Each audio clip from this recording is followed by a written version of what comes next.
Good things come to an end. And so do elections. Here we are, at the end of a long campaign. Malcolm Turnbull's message, fuelled by events in Europe, a stern warning against change. In these uncertain times, we need to stick together, stick to our economic plan. Renewing his promise of a return to grown-up government. To end the juvenile theatrics and the gotcha moments. To drop the personality politics.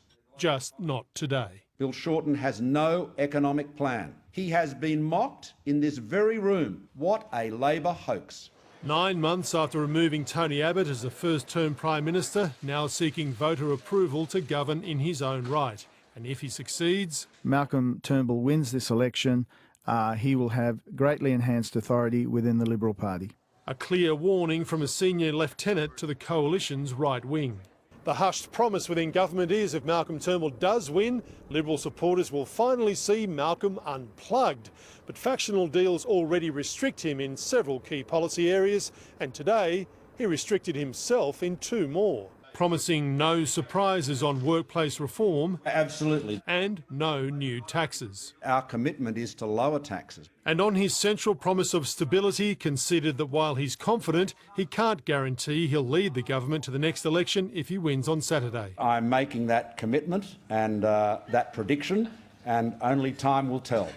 But you can note it down. He and wife Lucy slipping away to privately thank the campaign team at Coalition headquarters. As Bill Shorten walks into a flurry of questions about what happens to him if Labor loses. I'm in this election to win it. But Labor insiders who thought he could win in the first week concede they no longer do in the 8th, telling 7 News today Labor could pick up 6 or 8 seats, well short of the 21 it needs. We are ready to govern. We are ready to implement our policy agenda, and we're ready to serve this country. And we hope that we've done enough to win the votes of Australians. Insisting this is no time to sound the alarm.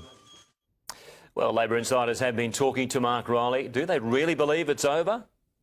Well, not over, but not looking good for Labor, Bill, and there are several factors in play here.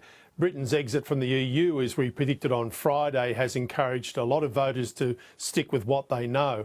Labor's Medicare attacks late in the campaign have looked to a lot of voters like an act of desperation. And in Victoria, that volunteer firefighters dispute has put an end to the party's hopes of picking up 2 or 3 seats. It may even lose one there now. Labor's still expecting to do well, but it's only the real dewy-eyed optimists who are looking for a late shift away from the government. We'll see.